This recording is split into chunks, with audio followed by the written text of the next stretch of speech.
ஆண்டவரும் அருமை இரட்சகருமான இயேசு கிறிஸ்துவின் நாமத்தினாலே உங்கள் யாவருக்கும் என்னுடைய அன்பின் வாழ்த்துக்கள். பிரியமானவர்களே, இந்த சனிக்கிழமை தோறும் மிஷனரி பயணம் என்கிற தலைப்பிலே ஆண்டவருடைய வார்த்தைகளை நாம் ஒவ்வொரு நாளும் தியானித்து கொண்டிருக்கிறோம். அதே போல் இந்த நாளிலும் ஆண்டவர் நம்மோடு கூட பேசும்படியாக ஒரு நிமிடம் தலை தாழ்த்தி நாம் ஜெபிப்போமா? அன்பு நிறைந்த எங்கள் பரலோக பிதாவே, இந்த அருமையான வேலைக்காக நன்றியோடு நாங்கள் துதிக்கிறோம், ஸ்தோத்தரிக்கிறோம். அப்பா ஆண்டவரே, நீர் எங்கள் நடுவிலே எங்களோடு கூட பேசுகிறவராய், எங்களோடு கூட உம்முடைய சித்தத்தையும் திட்டத்தையும் வெளிப்படுத்துகிறவராய் நீ இருக்கிறதற்காக நன்றி செலுத்துகிறோம். என்னோடு எங்களோடு நீர் பேசும், ஆசீர்வதியும். இயேசுவின் நாமத்தில் ஜெபிக்கிறோம் பிதாவே, ஆமேன் ஆமேன். எனக்கு அன்பானவர்களே, இந்த நாளிலே நம்முடைய தியானத்திற்காக நாம் எடுத்துக்கொண்ட வேத வசனம் மத்தேயு எழுதின சுவிசேஷம் 10ஆம் அதிகாரம் 6வது வசனத்தை உங்களுக்காக நான் வாசிக்கிறேன். காணாமல் போன ஆடுகளாகிய இஸ்ரவேல் வீட்டாரிடத்திற்கு போங்கள். இந்த உலகத்துக்கு அவர் ஏன் வந்தார் என்பதற்கு அவரே பல வார்த்தைகளிலே பதில் சொல்லி இருக்கிறார். லூக்கா 19:10 வாசிக்கும் பொழுது, இழந்து போனதை தேடவும் ரட்சிக்கவுமே வந்தார் என்று சொன்னார். யோவான் 3:16 சொல்லுகிறது, தேவன் தம்முடைய ஒரே பேரான குமாரனை விசுவாசிக்கிறவன் எவனோ அவன் கெட்டு போகாமல் நித்திய ஜீவனை அடையும்படி அவரை தந்தருளி இவ்வளவாய் உலகத்தில் அன்பு கூர்ந்தார். ஆண்டவர் இந்த பூமிக்கு வந்தது அவருடைய அன்பையும் அவருடைய ராஜ்யத்தையும் இழந்து போன மனுக்குலத்திற்கு மறுபடியும் ரட்சிப்பு, மறுபடியும் மீட்பை கொடுக்க இந்த பூமிக்கு அவர் வந்தார். அது மாத்திரமல்ல, அவரை விசுவாசிக்கிறவர்கள் ஒருவர் கூட கெட்டு போய்விடக்கூடாது. அவர்கள் அத்தனை பேரும் நித்திய ஜீவனுக்குள்ளே பிரவேசிக்க வேண்டும். அதற்காக இந்த பூமிக்கு அவர் வந்தார். அவர் வந்ததனுடைய நோக்கம் அதுதான். அந்த நோக்கத்தை அவர் எக்ஸிக்யூட் பண்ணும் பொழுது அவர் செய்த ஒரு மாபெரும் ஆச்சரியமான ஒரு காரியம். அதை நாம் பல நேரங்களிலே சிந்திக்க அல்லது கவனிக்க தவறி விடுகிறோம். பிரியமானவர்களே, ஆண்டவர் இந்த பூமிக்கு வந்தார். அவர் வந்ததனுடைய நோக்கமே மாசற்ற தன்னுடைய இரத்தத்தை சிந்த வேண்டும். மாசற்ற தன்னுடைய இரத்தம் சிந்தப்பட்டால்தான் இந்த மனுக்குலம் முழுவதற்கும் ஒரு மீட்பு, ஒரு ரட்சிப்பு உண்டாகும். ஆகவே தான் அவர் சொன்னார், நானே உன் பரிகாரியாகிய கர்த்தர், உனக்கு பதிலாக உன் மேல் வரவேண்டிய தண்டனையை நான் என்மேல் சுமந்து கொண்டு சிலுவையிலே உனக்காக மரிப்பதற்காக இந்த பூமிக்கு வந்தேன். தன்னையே இழந்து போகும்படி வந்தார். தன்னையே சாக கொடுக்கும்படி அவர் வந்தார். அவரை யாரும் ஒன்றும் செய்ய முடியாது, ஏனென்றால் அவர் தேவகுமாரன். ஆனால் உங்களுக்காக, எனக்காக அவரே முன் வந்து தன் ஜீவனை கொடுத்தார். அது எவ்வளவு கஷ்டம் என்று பாருங்கள். நம்முடைய அப்பா செய்யாததை, அம்மா செய்யாததை, இந்த பூமியில் நம்மை சுற்றி இருக்கிற உறவுகள் செய்யாத, நண்பர்கள் செய்யாத ஒரு காரியத்தை ஆண்டவர் செய்தார்.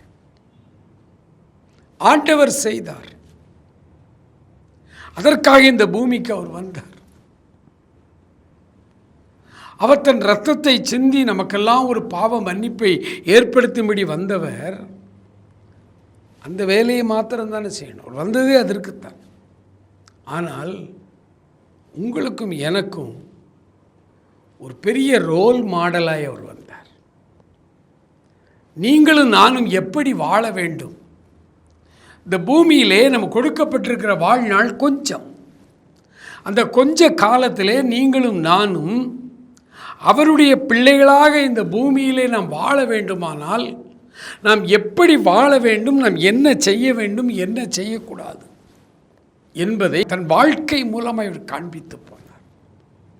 ஆகவேதான் பேதுரு எழுதுகிறார், நாம் அவருடைய அடிச்சுவடுகளை பின்பற்றி நடக்கும்படி நமக்கு ஒரு நல்ல மாதிரியை பின் வைத்து போனார். அவருடைய அடிச்சுவடுகளிலே நாம் நடந்து வர வேண்டும் என்று அவர் பல காரியங்களை செய்தார். அதில் ஒரு முக்கியமான முதன்மையான காரியம் என்னன்னா, அவர் தனக்கென்று ஒரு சில சீடர்களை அப்போஸ்தலர்கள் என்று அழைத்து தன்னோடு கூட வைத்திருந்தார். அப்போஸ்தலர்கள் என்றால் அனுப்பப்பட்டவர்கள் என்று அர்த்தம். அவர்தான் சீசர்கள் என்று பிற்காலத்தில் அழைக்கப்பட்டார்கள். ஒரு 12 பேர் அவரோடு கூட இருந்தார்கள். அதன் பிறகு வேறே ஒரு 70 பேரையும் தன்னோடு அவர் வைத்திருந்தார் ஊழியம் செய்வதற்கு. அவர் நாம் எப்படி வாழ வேண்டும் என்று அவர் வாழ்ந்து காண்பித்தார். என்றைக்கு ஒரு மனிதன் ஆண்டவராகிய இயேசு கிறிஸ்துவை சொந்த இரட்சகராய் ஏற்றுக்கொள்ளுகிறானோ அன்றைக்கு அவன் கைகளிலே ஒரு பொறுப்பு கொடுக்கப்படுகிறது. எனக்கு அன்பான சகோதரனே, சகோதரியே, நீங்கள் கிறிஸ்தவ குடும்பத்திலே பிறந்து பல தலைமுறைகளாய் கிறிஸ்தவர்களாய் நீங்கள் வாழ்ந்து கொண்டிருக்கலாம், நல்லது. அல்லது ஐயா, என்னுடைய முன்னோர்கள் என்னுடைய பெற்றோர்கள் எல்லாம் கிறிஸ்தவர்கள் அல்ல, நான் இயேசு கிறிஸ்துவை சொந்த இரட்சகராய் இப்பொழுது ஏற்றுக்கொண்டிருக்கிறேன், நான் அவருடைய அன்பை புரிந்து கொண்டு அவருக்கு என் வாழ்வை அர்ப்பணித்திருக்கிறேன் என்று ஒருவேளை நீங்கள் ஃபர்ஸ்ட் பார்ன் கிறிஸ்டியனாய் இருந்தால் நம் எல்லாருடைய கைகளிலும் பொறுப்பு கொடுக்கப்படுகிறது. நான் கிறிஸ்தவ குடும்பத்திலே பிறந்தவன், 3 தலைமுறையாக என்னுடைய முன்னோர்கள் கிறிஸ்தவர்கள். கிறிஸ்தவ மார்க்கத்திலே வளர்க்கப்பட்டேன், கிறிஸ்தவ ஆலயத்திற்கு ரெகுலராய் போகிறவன். என்னை இந்த பக்தி மார்க்கத்தில் என் பெற்றோர்கள் என்னை வளர்த்தார்கள். ஆனால் 21 வயது முடியும் வரை நான் இயேசு கிறிஸ்துவை என் சொந்த இரட்சகராய் ஏற்றுக்கொள்ளவில்லை. சொல்லப்போனால் என்னுடைய வாழ்க்கை ஒரு மாய்மாலமான வாழ்க்கை, பெயர் கிறிஸ்தவ வாழ்க்கை. அப்படித்தான் நான் வாழ்ந்து கொண்டிருந்தேன். ஆனால் என்னுடைய 22வது வயதிலே ஆண்டவரை அறிந்து கொள்ளும் ஒரு சந்தர்ப்பம் கிடைத்தது. என் வாழ்வின் மிக துயரமான ஒரு இக்கட்டான ஒரு நெருக்கடியான ஒரு சூழ்நிலையிலே சந்தோஷம் இழந்து, சமாதானம் இழந்து, வேதனையோடு, பாரத்தோடு, கஷ்டத்தோடு ஆண்டவரிடத்திலே ஓடி வர வேண்டிய ஒரு சூழ்நிலை வந்தது. அப்பொழுது ஆண்டவர் என்னை பிடித்து கொண்டார். அவர் எப்போது நம்மை தேடிக்கொண்டே தானே இருக்கிறார். இழந்து போனதை தேடத்தானே வந்தார். அவர் இப்பொழுதும் ஒவ்வொரு செய்தியின் வழியாய் உங்களை தேடிக்கொண்டே இருக்கிறார், உங்கள் பக்கத்தில் வந்து கொண்டே தான் இருக்கிறார். நான் அன்றைக்கு ஆண்டவரை தேடி வரும் பொழுது எனக்கு மகிழ்ச்சி வேணும், சந்தோஷம் வேணும் அப்படின்னு சொல்லி நான் அவரிடத்தில் வந்த பொழுது என்னை கெட்டியாய் பிடித்து கொண்டார், என்னை ஆசீர்வதித்தார். என் பாவங்களிலிருந்து எனக்கு ஒரு நல்ல விடுதலை கொடுத்தார், ஒரு பெரிய சந்தோஷம் சமாதானத்தை கொடுத்தார். என் வாழ்க்கை முற்றிலுமாய் மாறினது. மகிழ்ச்சி நிறைந்த ஒரு வாழ்வை அவர் எனக்கு கொடுத்த பொழுது அடுத்து உடனே அவர் என் கைகளிலே அந்த பொறுப்பையும் கொடுத்தார். அது என்ன பொறுப்பு? புறப்பட்டு போங்கள், நீ பெற்றுக்கொண்ட நன்மையை மற்றவர்களுக்கு நீ சொல்ல வேண்டும். 1 பேதுருவின் புத்தகம் 2ஆம் அதிகாரம் 9வது வசனத்தை உங்களுக்காக நான் வாசிக்கிறேன்.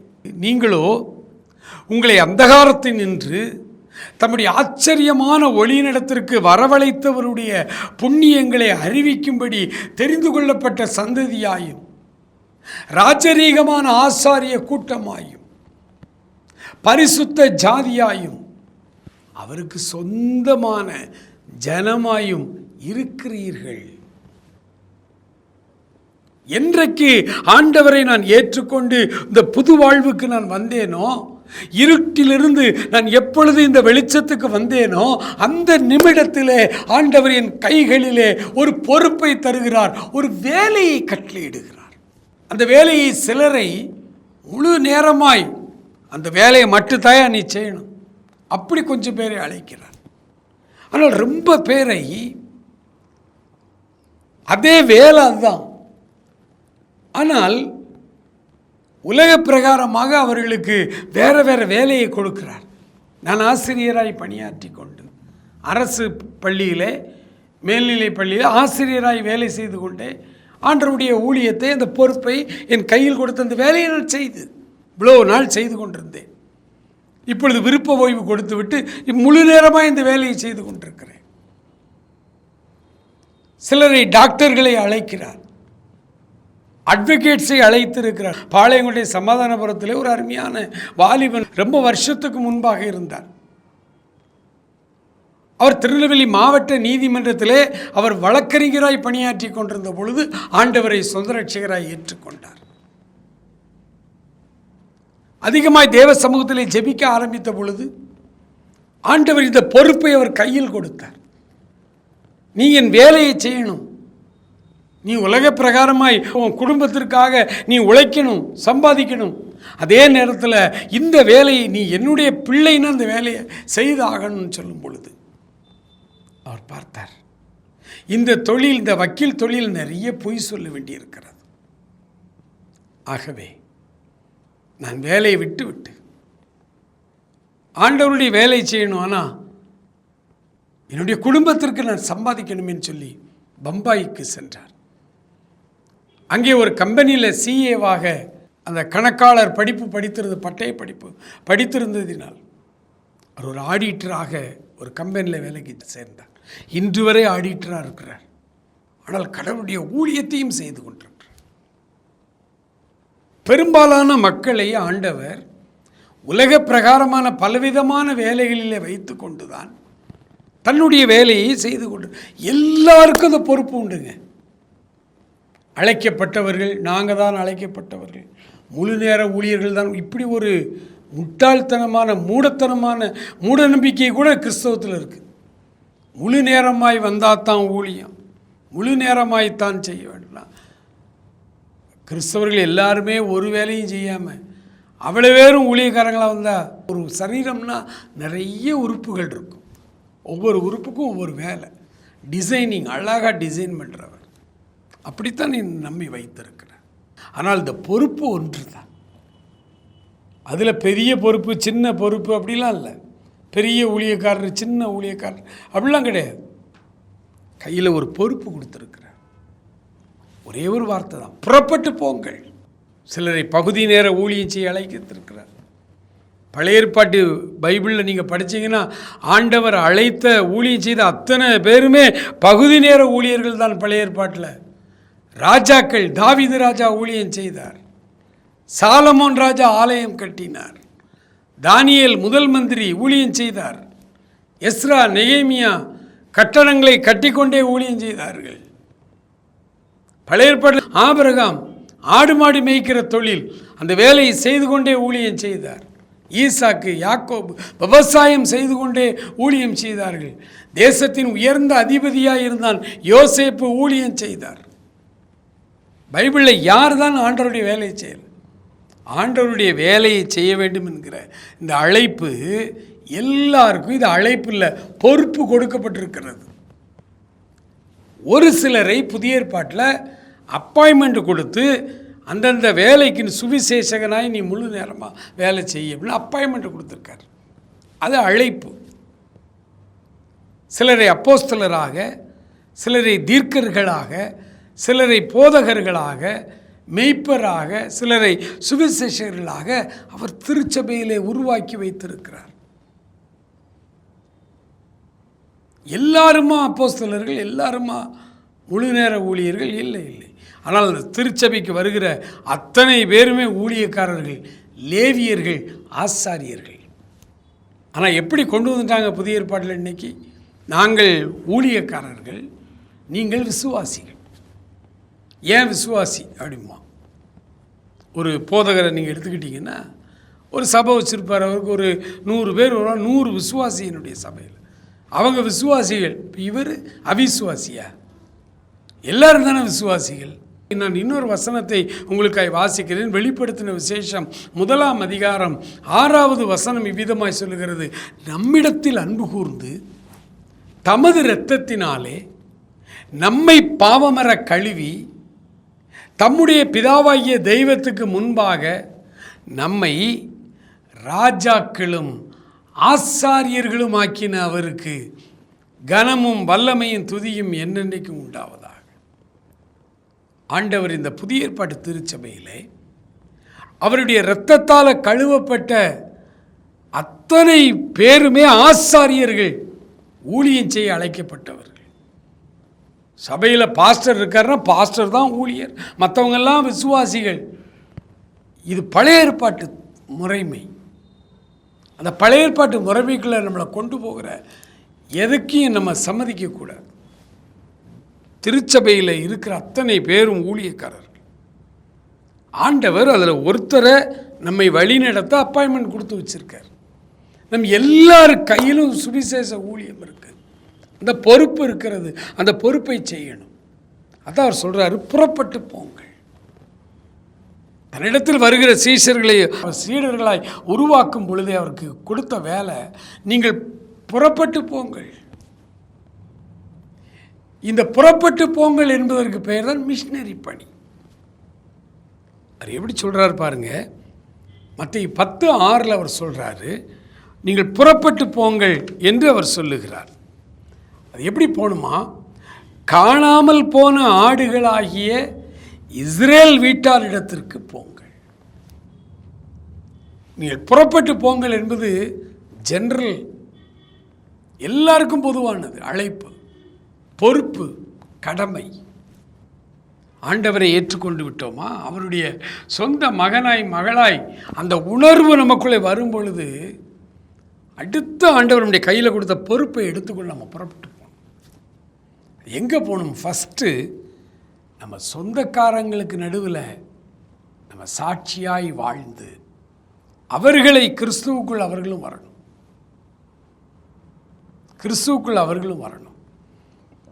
நம்முடைய உறவினர்கள், நம்முடைய சொந்தக்காரர்கள், நம்முடைய ஊர், நம்முடைய இன மக்கள், அவர்கள் முதலாவது ஆண்டவரை அறிந்து கொள்ளும்படிக்கு அவர்களுக்குள்ளே நல் நடக்கை உள்ளவர்களாய் நாம் இருக்க வேண்டும். நம்முடைய வாழ்க்கையில் நடந்த மாற்றம் வெளியில் உள்ளவங்களுக்கு ரொம்ப தெரியாது, ஆனால் நம்முடைய குடும்பத்தில் உள்ளவங்களுக்கு தெரியுமே. நேற்று வரை சண்டை பிடிச்சுக்கிட்டு இருந்தான், நேற்று வரை சாராயம் குடித்து கொண்டிருந்தான், நேற்று வரை புகைப்பிடித்து கொண்டிருந்தான். இன்றைக்கு அவன் வாழ்க்கை மாறி இருக்கிறது. இன்றைக்கு அவன் தவறு செய்வதில்லை. அவருடைய பிள்ளையாய் அவன் மாறிவிட்டான். இந்த மாற்றத்தை குடும்பத்தினர் பார்ப்பாங்க, பிள்ளைகள் பார்ப்பாங்க, மனைவிக்கு தெரியும் அந்த மாற்றம், பெற்றோருக்கு தெரியும் அந்த மாற்றம். அவருடைய நெருங்கின உறவுகளில் அதை கொடுத்து பேச ஆரம்பிச்சிருவாங்க. இன்னும் மாறி இருக்கானாமே, இவன் முன்னால் மாதிரி தண்ணி அடிக்கிறது இல்லையாமே, முன்னால் மாதிரி கெட்ட வார்த்தை பேசுறது இல்லை, சண்டை போடுறது இல்லையாமே, சம்பாதிக்கிற பணத்தை கொண்டு வந்து அப்பா அம்மாட்ட கையில் கொடுக்கான், மனைவி கையில் கொடுக்கானாமே, ரொம்ப ஒழுக்கமாக இருக்கானாமே, தினம் பைபிள் வாசிக்கிறானா, தினம் முழங்கால் போட்டு ஜெபிக்கிறானா, ஞாயிற்றுக்கிழமையான சர்ச்சுக்கு சரியாக போயிடுறானாமே. மாற்றம். அதனால தான் அவர் சொன்னார், காணாமல் போன இஸ்ரேல் வீட்டாருக்கு முதல்ல போங்க. நீங்கள் ஊர் உலகத்துக்கெல்லாம் சுவிசேஷம் சொல்கிறது ரெண்டாவது. சொந்த குடும்பம் என்ன இருக்கு?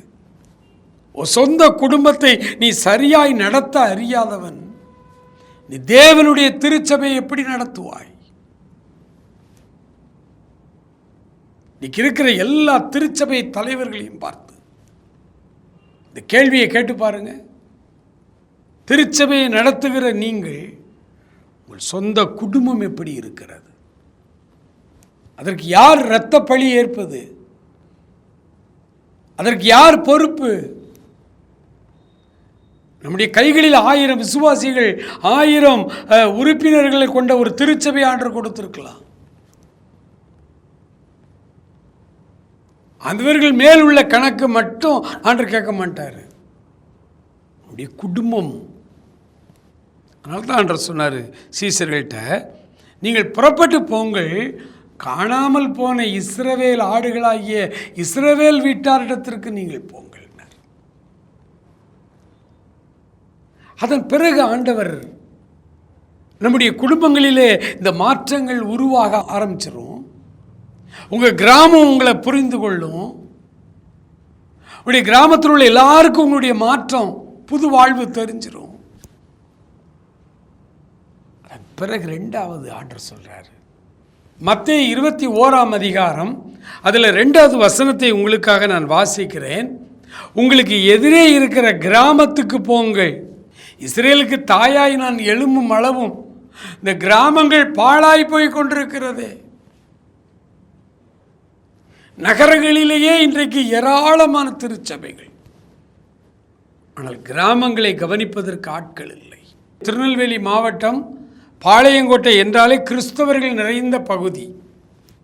ஆனால் இந்த கிறிஸ்தவர்களின் ஆலயங்கள் நிறைந்த இந்த பகுதியை சுற்றி ஒரு 10 கிலோமீட்டருக்குள்ள நீங்கள் அப்படி கிராமங்களுக்குள்ளே போயிட்டு வாங்க. நிறைய கிராமங்களில் சபையே இல்லை, நிறைய கிராமங்களில் கிறிஸ்தவர்களே இல்லை. ஆனால் திரும்ப திரும்ப நகரத்தில் உள்ள சபைகளுக்கு பாஸ்டர் அவர்கள் தான் போட்டி போட்டு கொண்டிருக்கிறோம். கிராமங்களுக்கு போய் ஊழியம் செய்யுங்கன்னா அதை பனிஷ்மெண்ட்டாக நினைக்கிறோம். எப்படி ஒரு கவர்மெண்ட் ஸ்கூலில் வேலை பார்க்குற ஒரு ஆசிரியருக்கு தூரத்து கிராமத்தில் ட்ரான்ஸ்ஃபர் பண்ணிட்டாங்கன்னா ஐயோ பனிஷ்மெண்ட் பண்ணிட்டாங்களேன்னு சொல்லி எப்படி கதறோமோ, அதே மாதிரி ஊழியக்காரங்களும் இருக்காங்க.